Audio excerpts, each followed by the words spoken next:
En el programa Sin Distancias vamos a hablar ahora de la Facultad de Filología. Me acompañan en el estudio José Ramón Carriazo Ruiz. ¿Qué tal, José Ramón? Un saludo. Hola, un saludo, muy bien, gracias. Y bienvenido, te tengo que dar la bienvenida porque hacía tiempo que no pasabas por este estudio ya tuyo, iba a decir. Como cada otoño, con los fríos, aquí vuelvo a participar en el programa. Muy bien, además siempre nos trae novedades interesantes y esto yo creo que activa este tipo de programas que queremos darle a la Facultad de Filología para que suene en la radio, en Radio 3 y que suene y que quede constancia en canal.uned.es. José Ramón Carriazo Ruiz es profesor en la Facultad de Filología en el Departamento de Lengua Española y Lingüística General y nos trae como invitado a Antonio Sánchez Jiménez. Bienvenido, un saludo y gracias por acudir a esta cita con la UNED. Bien hallado, gracias, es un placer. El profesor Antonio Sánchez Jiménez es catedrático en la Universidad de Neuchâtel, ¿lo digo bien?, en Suiza. Exacto, sí. Y ha venido aquí a Madrid y aprovechando su estancia en la ciudad, José Ramón, con muy buena idea, ha tenido la gentileza de traerlo aquí al programa de la UNED. En primer lugar, no sé si es un poco indiscreción, pero ¿qué le trae por Madrid, profesor? No es ninguna indiscreción, me traen varias cosas, una visita en la que aprovecho para hacer varias cosas, presentar un par de libros y una participación en un congreso.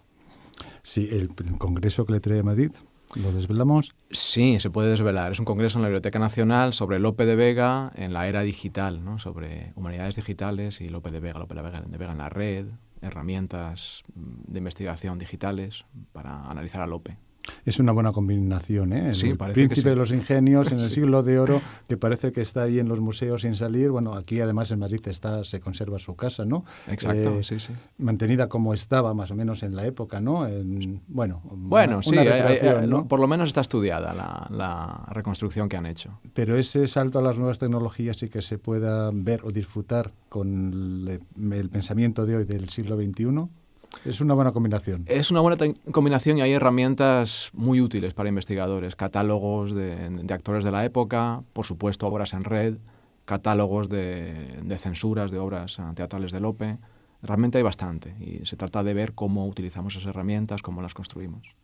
Además, Lope de Vega sigue siendo atractivo, yo creo, en cualquier universidad, no solamente española, por supuesto, ¿no? Pero europea. Estoy pensando, siempre es un banderín de enganche, ¿no? Para otros departamentos de literatura en el que se estudia la literatura del siglo de oro. Desde española, luego para sin teatro, duda. y desde luego lo que hizo él en el Teatro Áureo, o sea, él es el teatro comercial del siglo de oro. Los demás, Calderón, Tirso, etcétera, son discípulos de Lope, ni más ni menos. De ahí un poco la envidia que le tenía Cervantes, quizás, por el triunfo. Quizás. Bueno, el congreso es lo que le trae a Antonio a Madrid, pero no va a ser esta, ni mucho menos, la primera vez que colabora con la UNED. Ya llevamos unos cuantos años colaborando con textos de autores del siglo de oro y con humanidades digitales o la difusión en Internet de textos del siglo de oro. De hecho, hace ya unos años el profesor Antonio Sánchez me invitó a Neuchâtel y de allí surgió la idea de poder colaborar entre la Universidad de Neuchâtel y la UNED en la edición de textos poco conocidos de un poeta madrileño, Eugenio de Salazar, personaje que ya me ha traído a mí a estos estudios anteriormente y que hoy también justifica que desde el Departamento de Lengua Española y Lingüística General invitemos a estos programas de Radio 3 a Antonio Sánchez, porque ambos hemos preparado una edición de los textos náuticos de Eugenio de Salazar. En realidad son dos.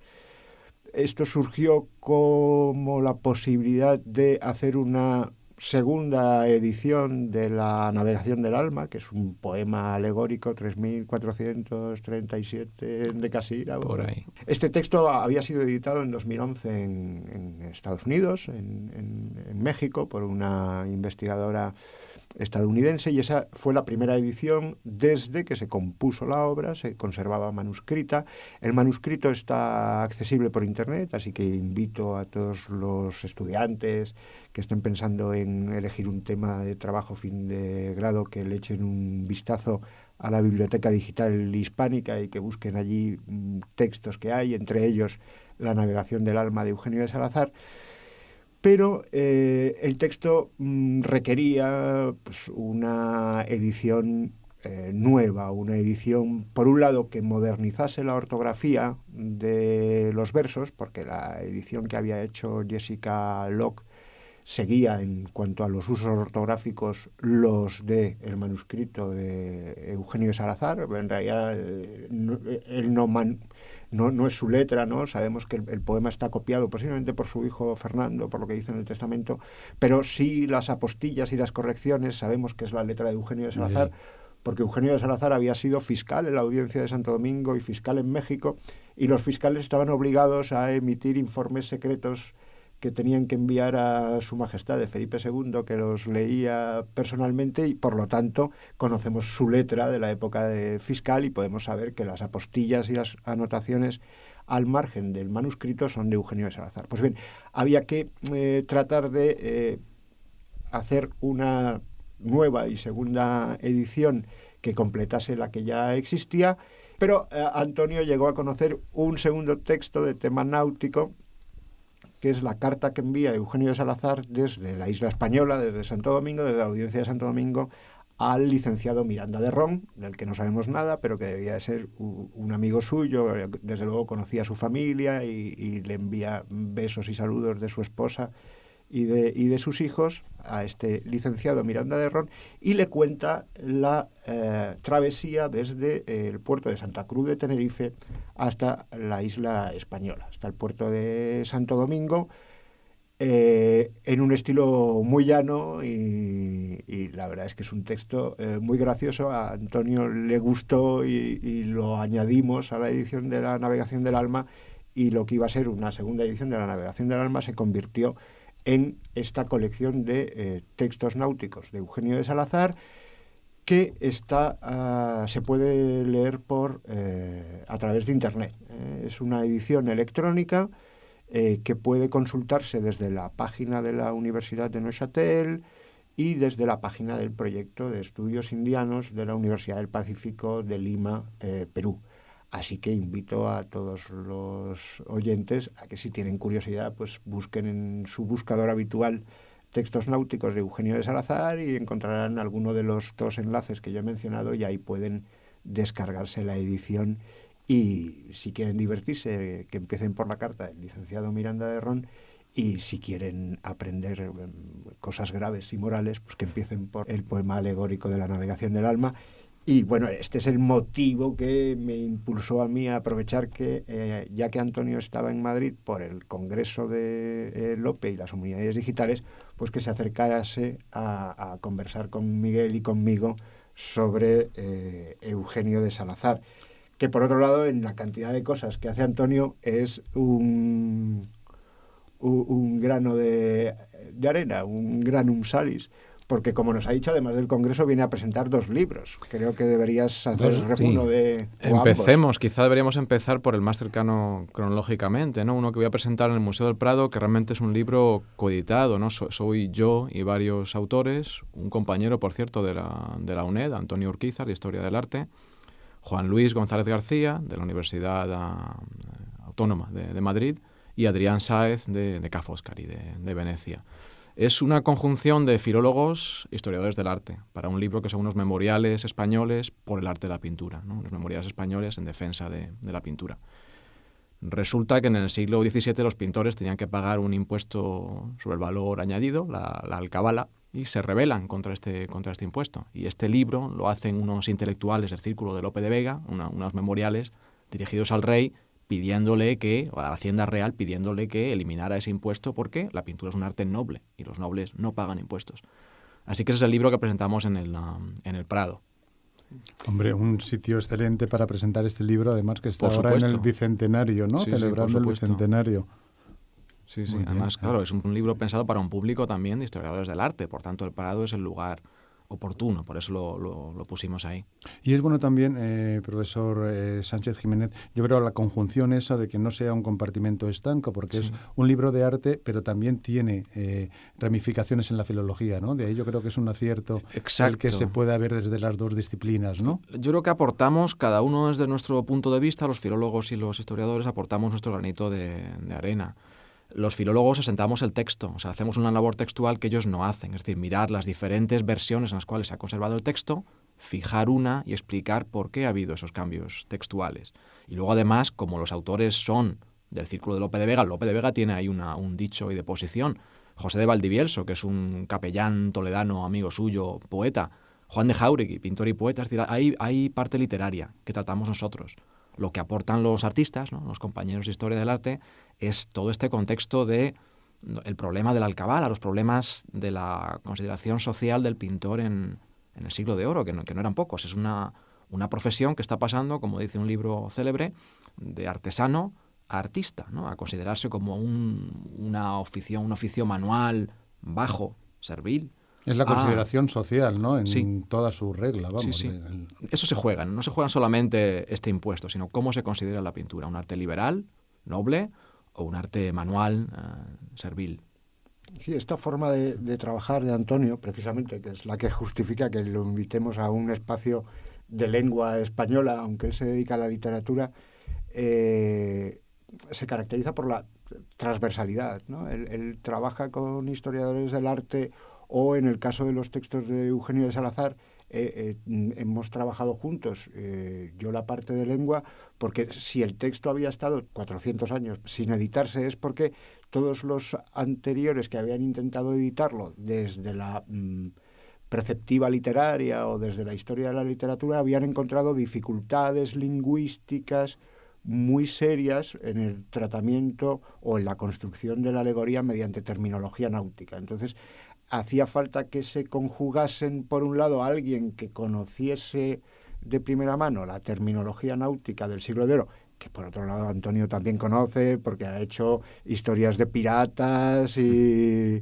demás, y alguien que conociese la preceptiva literaria del siglo de oro y que supiese sobre la poesía y sobre la prosa, porque la carta está en prosa, de ese entre siglos que representa el año 1600, aunque la carta es 1573, ¿no?, esa segunda mitad del siglo XVI, bueno, esa capacidad de trabajar con expertos de otras áreas, yo creo que es una de las virtudes por la que todos podemos felicitarnos de los trabajos de Antonio, que además ha trabajado sobre la relación entre poesía y pintura pues desde comienzos de siglo casi, ¿no? Sí, bueno, sí. Desde En todo caso, comienzos de para la década. mí es un placer siempre trabajar con compañeros de otras áreas. Aprendo mucho de ellos y yo creo que el producto gana, ¿no? En el caso de Salazar, también no solamente es porque hubiera una dificultad de comprensión de los textos, había una dificultad también estética, ¿no? La gente no entendía qué era esta poesía lexicográfica, como llamaban lo que hacía Salazar, ¿no? Toda esta concentración de tecnicismos, que es al fin y al cabo lo que era este léxico náutico. Y bueno, entre los dos hemos desentrañado que esto es una apuesta estética que tiene él, que es común a estos funcionarios del rey que han hecho la carrera de Indias, que están en América, y que bueno, es su apuesta, es la apuesta de Salazar, hay que entenderla y explicarla, que para eso estamos los estudiosos. Pero eso también yo creo que incluirlo en el siglo de oro, ¿no?, que es lo que estamos hablando un poco, a lo mejor como la línea que nos conduce a esta conversación, el hablar de Eugenio de Salazar también, la realidad vista desde el otro lado, ¿no?, de América. ¿No? Sí, es una figura, José Ramón seguro que ha hablado aquí antes de... Sí. Es una figura, es un hombre que nace en Madrid, pero que realmente pasa la mayor parte de su vida en América, en México. Pasa 25 años de su vida, realmente, años muy importantes. Un personaje que además luego vuelve a hacer el trayecto de ida y vuelta y que además es consejero de Indias, ¿no? Forma parte del Consejo de Indias, el primer plebeyo en serlo, el primer no noble en serlo. Es un personaje muy importante para entender cómo se conforma el sistema virreinal español, o sea, lo que llamamos el imperio, ¿no?, la monarquía hispánica con su parte americana. Que nos da idea no solamente de la lengua, por supuesto, la literatura también, ya habéis comentado, pero un poco es una visión sociológica también, ¿no?, de alguien que se ha trasladado a América y luego vuelve. ¿no, sí, José Ramón? es sociológica, histórica y yo diría incluso antropológica, porque una de las polémicas en las que la crítica ha puesto a Eugenio de Salazar es si es de los primeros poetas mexicanos o no, porque muestra una especial sensibilidad ante las costumbres de las gentes naturales, ante el paisaje, los productos vegetales.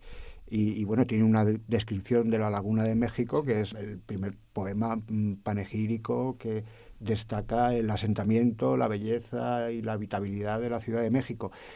¿Qué ocurre? Que había sido fiscal previamente y hemos visto para preparar la edición muchos documentos en los que él había tenido que tomar partido por distintas reducciones, poblaciones de indígenas que habían sido sometidos a trabajo semiesclavo por el Marqués del Valle, por los descendientes de Hernán Cortés, que habían rodeado la Ciudad de México de trapiches de azúcar y habían esclavizado a los naturales.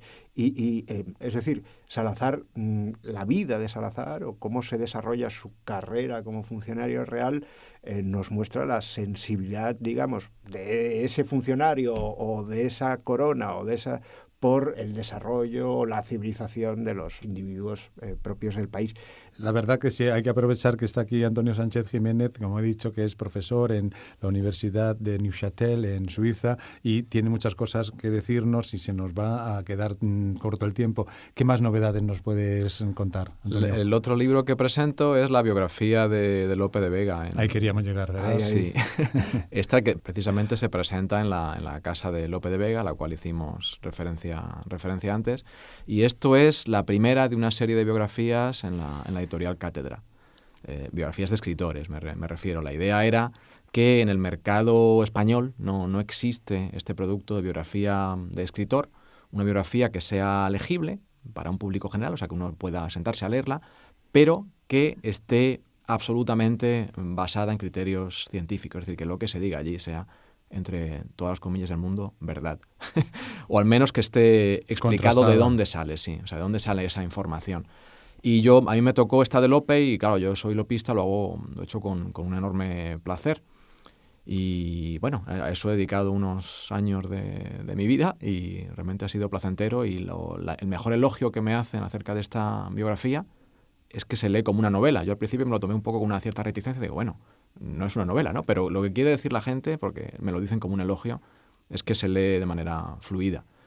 Y hombre, yo creo que sí es un elogio, profesor Sánchez Jiménez, porque a veces se hacen estudios quizás desde la universidad, como estamos hablando ahora, decir, bueno, es un estudio científico, pero el paso a darlo el toque divulgativo, no quiero decir rebajar los estudios y el conocimiento en absoluto, sino que pueda leerlo o que pueda transmitirlo a cualquiera quien pueda leerlo. No solamente estudiantes, no solamente estudiosos o filólogos, sino que yo creo que si se abre al gran público, es como comentábamos un poco antes de la pintura, si se explica, si se cuenta, si se va transmitiendo de una manera, yo creo que entusiasmante, puede tener más largo alcance, ¿no? Eso es un poco la idea. También la idea es que me gustaba a mí un poco como lector. O sea, yo, por ejemplo, quiero aprender algo sobre Bach, me leo una biografía y yo no soy musicólogo.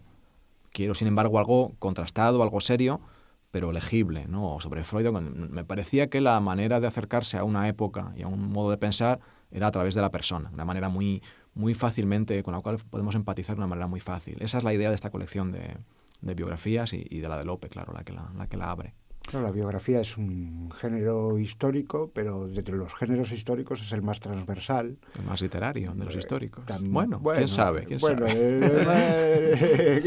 Vamos a dejarlo. Pero digamos que sería muy transversal, aunque sea historia en cuanto a narración de hechos que pueden ser verdad o no, pues la biografía. Pero es que, claro, en el caso de Antonio, que se ha manifestado y se ha identificado sin vergüenza como lopista, él ha trabajado mucho más sobre el concepto de biografía de Lope. A mí creo que hay que recordar la edición que hiciste de la biografía de Lope que hizo Mary Shelley, ¿no? Sí. A principios del siglo XIX, cuéntanos. Sí. Bueno, Shelley, o sea, la autora de Frankenstein, se dedicó a ganar dinero escribiendo biografías de escritores ilustres, italianos, portugueses y españoles. E hizo una de Lope que realmente es pionera, hizo un muy buen trabajo. Ella, bueno, venía por supuesto de una casa de literatos, su madre y su padre eran escritores también, y ella hace un trabajo realmente excepcional en cuanto al lopismo premoderno, o sea, antes de que realmente tengamos datos muy contrastados sobre la biografía de Lope. El de Shelley es muy importante. Además lo vemos como una ventana también a su obra literaria, ¿no? A Frankenstein, si recordáis, el monstruo de Frankenstein lee a Plutarco. O sea, él lee biografías mientras está esperando en las montañas, mientras se va desarrollando interiormente. O sea que para Shelley, para Mary, la biografía es una parte importante del desarrollo humano. Y es muy interesante que esta de Lope sea la de Lope y Cervantes, ¿no? Que son las que son las más importantes de su carrera, ¿no? de estas que escribió. Además, la biografía es un género, no sé si se puede llamar género literario, a lo mejor estoy apostando demasiado, profesor Sánchez Jiménez, pero es un tipo de relato que sí está teniendo mucho éxito últimamente. Parece que sí, estamos en una época muy, muy biográfica. Tenemos este género de la autoficción, ¿no? en ficción, o sea, el hacer ficción partiendo de datos de la vida del propio escritor. Y claro, yo cuando veo eso pienso inmediatamente en Lope, ¿no? Que es el escritor que más se escribe a sí mismo que tenemos. Está constantemente ficcionalizando su vida. Y eso, de hecho, fue una de las dificultades de esta biografía, ¿no? Distinguir qué de lo que cuenta Lope es ficción y qué es contrastable con otros documentos o con declaraciones de otros contemporáneos suyos. Pero bueno, es lo que hace también la biografía de Lope tan interesante, en la que haya tanto dato sobre ella y tan mezclado con su poesía. Que es un rasgo, además, de plena modernidad. Exacto. O sea, esa autoficción que ahora parece que se pone de moda porque la antiposmodernidad se incorpora como modernidad y parece que es novedad algo que en el tiempo de Lope era invención y verdadera novedad y que supone una nueva manera de presentarse a uno mismo como individuo, como sujeto actor de su obra y de su propia vida. De presentarse y de hacerse a uno mismo. Volvemos a lo que decíamos antes de los pintores, ¿no? Es gente que de unas clases sociales, normalmente lo que diríamos hoy clase media, no son nobles, pero están bien educados, es el caso de Lope también, y ellos quieren ascender en un sistema estamental que no les permite ese ascenso. Ellos no van a llegar a ser nobles, es casi imposible.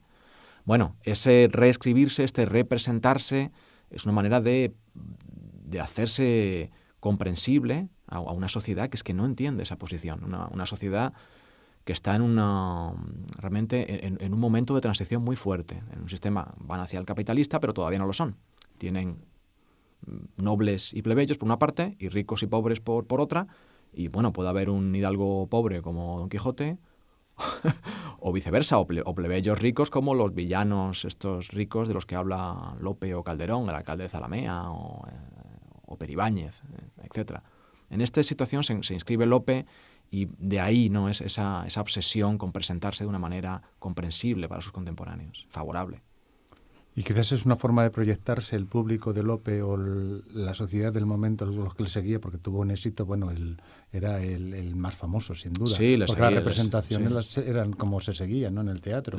A él le seguían por la calle. Él tenía gente que coleccionaba sus escritos, por eso los tenemos, ¿no? Tantos autógrafos. Entonces, él está lidiando con cosas a las cuales nosotros estamos acostumbrados, pero que para ellos eran muy nuevas y que se relacionan con el hecho de que la literatura pasa a ser parte de un mercado, ¿no? Es teatro comercial. Hay que pagar para entrar a verlo. Para nosotros eso es perfectamente normal. Para ellos no. Para ellos es muy nuevo, ¿no? O la imprenta. Tú vas y compras el libro que quieras, si te lo puedes permitir. De nuevo, eso es una innovación. Y Lope es esas innovaciones. Es la imprenta y es el teatro comercial. Él es quien lo lleva a su máximo exponente. El mercado mundial en teatro. Me contaba Antonio allí a pie del lago, en Suiza, que en Holanda lo traducían, al sueco, lo traducían al lituano para que se pudiera representar en el Báltico. Está traducido al náhuatl. Náhuatl. O sea, se ponen en México esas obras. Él es famoso en Perú. La carta esta de Amarilis Indiana que le dice, bueno, somos muy fan de usted en Nueva Castilla, en el Perú. Cuéntenos un poco de su vida. O sea, es un fenómeno mundial. Es un fenómeno. Imaginémonos aquel comerciante de la ANSA que iba a Lituania a comprar madera y mientras repartía snaps y licores a los que le tenían que vender la madera, representaba una comedia de Lope para que bajase el precio de la mercancía antes de embarcarla. O sea, la situación es absolutamente moderna y absolutamente novedosa en aquel tiempo, y pura invención, creación de Lope. A lo mejor no partiendo de un plan o de una estrategia, sino que le fue saliendo así, pero desde luego, tal como le ha salido así, le ha seguido saliendo después a muchos otros que no han hecho más que imitar o forzar ese mercado mundial y beneficiarse de ello mediante la ficción y mediante la creación literaria, ¿no? El Spielberg, el primer Spielberg, el primer Bertolucci. Bueno, Bertolucci no, que en paz descanse. Pero sí es cierto que abrió un camino, abrió una senda nueva, ¿no? Yo creo, en una sociedad en cambio, como ha comentado el profesor Sánchez Jiménez, estaban dejando atrás una sociedad distribuida por estamentos, ¿no? Sí, es el primer escritor profesional. Esa es la manera más corta de decirlo. Un hombre que vive de su pluma. Sí, y de entenderlo, exacto. ¿Repetimos el título del libro? Sí, claro.